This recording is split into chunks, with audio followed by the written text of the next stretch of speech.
The year was 1959. The Ozark Mountains of Arkansas were a place of deep quiet. The hills rolled on and on like green waves under a big sky. Thick forests covered everything. Oak trees and hickory trees stood tall. Their leaves made a dark roof over the land. Sunlight came through the leaves in small, bright pieces. It danced on the forest floor. The air was clean and smelled of pine needles and damp earth. It was a place where time seemed to move slowly. The world outside felt very far away.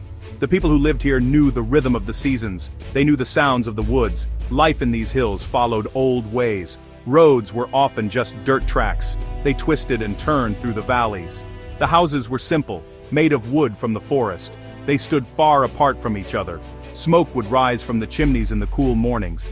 People worked hard on their small farms. They grew what they needed to eat. They hunted in the deep woods. The nights were dark and full of stars. The only sounds were the crickets and the wind in the trees. It was a peaceful place, but it was also a place that held its secrets close. It did not easily welcome outsiders. Under the green hills, there was another world, a world of darkness and stone. The Ozarks had many caves. These caves were like hidden tunnels under the earth. Water had carved them over thousands of years. Some were small holes in the side of a hill. Others were huge systems of rooms and passages. They went deep into the ground. The local people knew about some of these caves. They called them by simple names, but many more were unknown. They waited in the silent dark, unexplored. This hidden world was as much a part of the Ozarks as the sunny hills above. The land itself felt ancient and powerful. The rocks were old. They told a long story of time. Streams and rivers cut through the landscape. They made steep bluffs and narrow valleys. The water was clear and cold. It flowed over smooth stones. In the spring, wildflowers bloomed everywhere. They added bright colors to the green and brown of the woods. In the fall, the leaves turned red and gold. The hills looked like they were on fire. This was the land that waited for Dalton Merriweather. It was a place of simple beauty and deep mystery. It was a place where a person could easily get lost. Dalton Merriweather arrived in the fall. The air was getting crisp. He was a young man from a university far away. He was a graduate student. He studied geology. That means he studied rocks in the earth. He was thin and wore glasses. His clothes were practical, made for walking in the woods. He did not look like the local men. He had a serious look on his face. He was always thinking. He came to the Ozarks to find new caves. He wanted to understand how the hills were formed. His professors had told him this was a good place for his research. He came in an old car that was covered in dust. He drove slowly on the winding dirt roads. He felt like he was going back in time. The world he knew was full of noise and busy people. This place was the opposite. It was all quiet and slow. He was looking for a specific area. His maps showed it was a place with many limestone bluffs.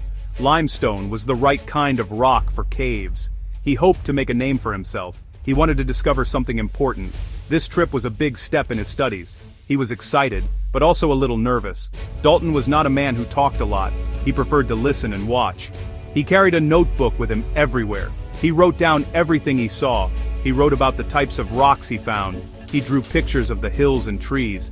He described the way the light fell in the valleys. He was a scientist, but he also had the soul of a poet. The beauty of the Ozarks impressed him. He felt a connection to the ancient land. He wanted to learn its secrets. He knew he had to be patient. The hills would not give up their stories easily. He asked around in the nearest small town. It was just a few buildings at a crossroads. He asked about a place to stay. He needed to be close to the woods he wanted to explore. The people in the town store looked at him with curiosity. They were not used to strangers. They especially were not used to strangers who wanted to look at rocks. Someone told him about the Varnell family. They had a farm a few miles out. They sometimes took in boarders. Dalton thanked them and got back in his car. He drove toward the Varnell farm, deeper into the heart of the quiet land. The Varnell farm was at the end of a long, bumpy road. It was a simple place. A small wooden house stood in a clearing. It had a porch on the front. A barn stood nearby, its wood gray from the sun and rain. Chickens scratched in the dirt yard. A few cows looked up from a field. As Dalton's car approached, the farm was surrounded by the deep woods. It felt very isolated. It was a world of its own. This was where Dalton would live while he did his work. It was exactly what he needed. It was close to the wilderness he came to study. Mr. and Mrs. Varnell were quiet people. They had lived in these hills their whole lives. Mr. Varnell was a tall, thin man with strong hands. He did not say much. Mrs. Varnell was kind. She had a warm smile. She gave Dalton a room in their house. It was small and simple. It had a bed, a small table, and a window that looked out at the forest. They agreed he would pay a small amount for the room and for meals. They did not ask many questions about his work. They understood a man might have his reasons for being there. They respected his privacy. Dalton quickly fell into the rhythm of life on the farm. He woke up early, when the sky was still gray. He would eat breakfast with the Varnells. Mrs. Varnell made biscuits and gravy. It was simple, hearty food. He would listen to them talk. They spoke in a slow, gentle way. They talked about the weather and the crops.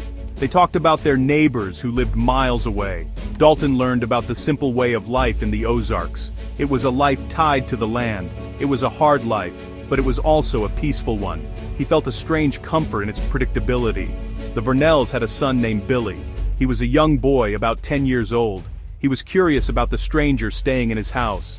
Billy would sometimes follow Dalton. He would watch as Dalton packed his gear for the day. He would ask questions about the maps and the compass. Dalton was patient with the boy. He explained what he was doing. He showed Billy different kinds of rocks. He told him stories about how the mountains were made. A small friendship grew between the quiet man and the curious boy. It was a connection in a place where connections were rare. Every morning Dalton would leave the farm. He would walk into the woods. He carried a canvas pack on his back. Inside he had his tools. He had a rock hammer, a compass, and a powerful flashlight. He also had his notebook and pencils. He would spend the entire day exploring. He followed the small streams. He climbed the steep hillsides. He was looking for the telltale signs of a cave. He looked for small openings in the rock. He looked for places where the air felt colder. He was very systematic in his search. He marked his progress on his maps. The forest was a vast and lonely place. Dalton was often the only person for miles. He heard the sounds of the woods, the call of a bird, the rustle of a squirrel in the leaves, the wind sighing through the tall pine trees. Sometimes the silence was so deep it felt like a presence. He was not afraid. He felt at home in the wilderness. He moved carefully and quietly. He respected the power of nature. He knew that one wrong step could be dangerous. He was a long way from any help. But the call of discovery was stronger than any fear. He found many small caves at first. He would crawl inside them. The air would be cool and damp. It smelled of wet stone. He would shine his flashlight around. The beam of light would cut through the total darkness. He saw amazing formations. Stalactites hung from the ceiling like stone icicles. Stalagmites grew up from the floor. He took careful notes of everything. He measured the rooms. He collected samples of the rock. He was building a picture of the hidden world beneath the Ozarks. Each discovery, no matter how small, was a victory for him. One day, he found something bigger. It was a dark opening at the base of a large limestone bluff. A cool breeze flowed out of it. He knew this was a significant find. He entered carefully. The passage opened into a large chamber. His light could not even reach the other side. He could hear the sound of dripping water echoing in the vast space. This was what he had been searching for. He spent many days exploring this new cave system. He felt a thrill of excitement. He was the first human to see these places. He was uncovering a secret that the Earth had kept for millions of years.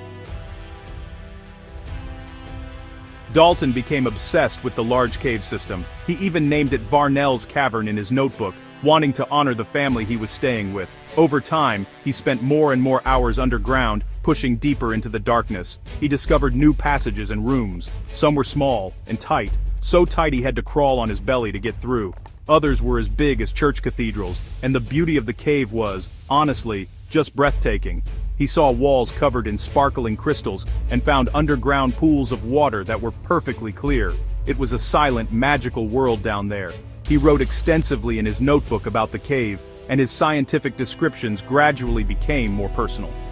Dalton wrote about the feeling of being so deep underground, describing the complete and total silence. He said it was a silence that you could actually feel, and that it pressed in on you. He wrote that time seemed to stop in the cave. Like the world above, with its sun and seasons, didn't exist anymore. There was only the darkness and the stone. Dalton started to wonder about the history of the cave. He wondered if anyone had ever been there before him. He felt like he was not just exploring a place, but, well, a different time. Sometimes he thought he heard things in the cave. faint sounds, like whispers. He knew it was probably just the wind, or maybe the sound of water dripping far away. The echoes in the large chambers could play tricks on the ears, but the feeling was hard to shake. He wrote about it in his notebook, saying the cave felt alive. It felt like it was watching him. Dalton admitted that the long hours in the dark were affecting his mind. The isolation was intense, and he was spending more time with the rocks and the darkness than with other people. His notes also talked about the Vernell family. He wrote that they were good people, but he also sensed they had secrets. He noticed they never talked about certain parts of the woods. Mr. Vernell once warned him to be careful, saying some places are best left alone. Dalton wondered what he meant by that. He asked Billy about local stories or legends, and the boy told him some old folk tales. Stories about strange lights in the woods, and stories about people who went into the hills and never came back. Dalton wrote them down, treating them like any other data he collected. The weeks turned into a month, and then another. The leaves fell from the trees, the air grew colder. Winter was coming to the Ozarks. Dalton continued his work in the cave. He told the Varnells he was making great progress. He seemed happy, but also more distant. He spent less time talking with them in the evenings. He would go to his room and write in his notebook for hours. Mrs. Varnell noticed he was not eating as much. He looked tired. The long days of exploration were taking a toll on him. She worried about him, but she did not say anything. One morning Dalton did not come down for breakfast. Mrs. Varnell thought he was just sleeping late. She did not want to disturb him. The day went on. Mr. Varnell worked in the barn. Billy played in the yard. The sun set, and it was time for dinner. Dalton's room was still quiet. His door was closed. Mrs. Varnell knocked gently. There was no answer. She knocked again, louder this time. Still nothing. A small knot of worry started to form in her stomach. This was not like him. He was always very polite. Mr. Varnell finally opened the door. The room was empty. The bed was neatly made. His few clothes were still in the small closet. His books were on the table. But Dalton was gone. His hiking boots were missing. His canvas pack was also gone. It seemed he had just gone out for the day, like he always did, but he had never stayed out after dark before. The Varnells waited. They kept a lamp burning in the window. They thought he would come back, cold and tired, with a story to tell. But the night passed, and he did not return. There was no great alarm at first. The Ozarks were a wild place. A man could get lost. He could sprain an ankle. Mr. Varnell and a few neighbors searched the woods for a day or two. They called his name. They looked around the areas where he usually worked, but the forest was vast. They found no sign of him, no footprints, no broken branches, nothing. After a few days, they gave up. Life went on. The university was notified. They sent a letter. But in that remote corner of the hills, Dalton Merriweather's disappearance was just a quiet event. It was another secret the woods decided to keep. Many years passed. The world changed. The dirt roads in the Ozarks were eventually paved. New people moved into the area. The Varnell farm grew old. Mr. and Mrs. Varnell passed away. The house stood empty for a long time. The paint peeled off the walls. The windows broke. The woods started to take back the land. The fields grew over with weeds and small trees. The barn leaned to one side, ready to fall. The house became just another abandoned place on a forgotten country road. A place for ghost stories and curious teenagers. One day, a family bought the old Varnell property. They wanted to tear down the old house and build a new one. They started the work of cleaning out the abandoned building. It was full of dust and cobwebs. Old furniture was covered in white sheets. The air was thick and musty. In the small room where Dalton had stayed, they found something strange. A section of the wall behind the old wooden bed looked different. There was a loose board. The man pulled on it. It came away, revealing a small hidden space inside the wall. Inside this secret compartment, there was a stack of papers. They were wrapped in oilcloth to protect them from moisture. The man unwrapped them carefully. There was a leather-bound notebook. Its pages were filled with neat, careful handwriting. There were also several letters, sealed in envelopes. They were addressed to Dalton's parents and his university professor. The family who found them did not know what they were, but they knew they were old. They looked important. They decided to give them to the local police. They thought it might be something historical. The discovery of the notebook and letters brought the old story back to life, the story of the young student who had vanished so long ago. The local newspaper wrote an article about it. The case of Dalton Merriweather was no longer just a forgotten memory. It was a fresh mystery. Why were his most important things hidden in a wall? Why were the letters he wrote never sent? It suggested that his disappearance was not a simple accident.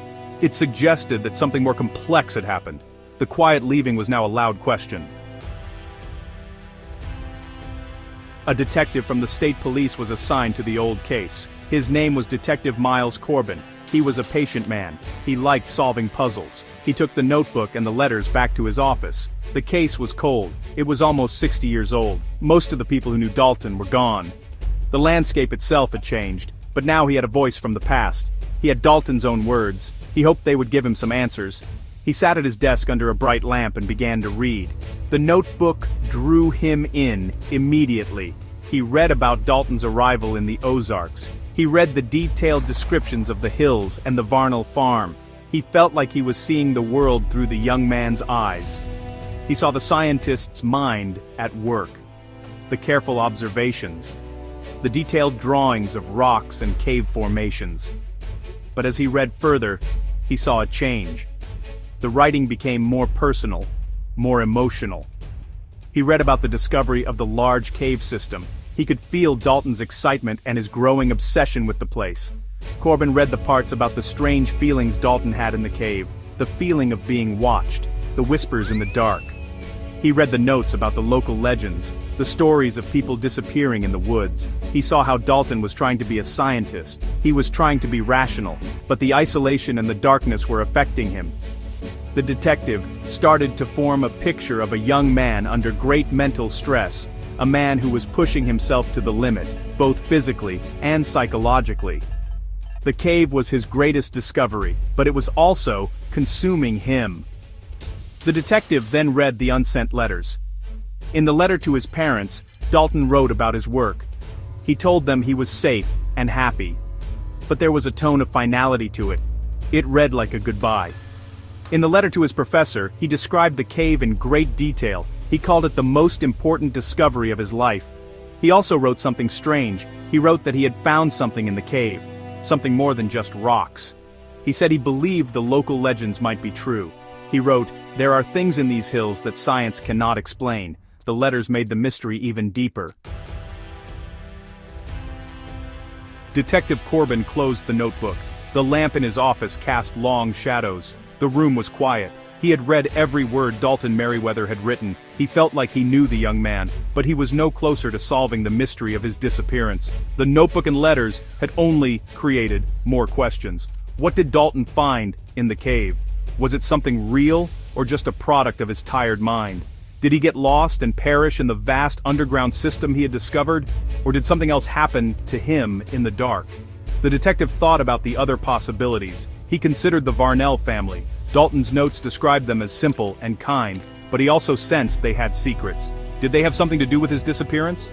Mr. Varnell had warned him to stay away from certain places. Was the cave one of those places? Did Dalton stumble upon something he was not supposed to see? Perhaps a hidden moonshine, still, or something even more serious. The fact that the notebook was hidden in the wall was suspicious. Who hid it? Was it Dalton himself, afraid of something? Or did someone else hide it after he was gone? Corbin leaned back in his chair. The case was a web of maybes. Maybe Dalton had a mental breakdown from the isolation. Maybe he simply ran away to start a new life, though that seemed unlikely. Maybe he met with foul play at the hands of someone who wanted the cave's secrets to remain secret.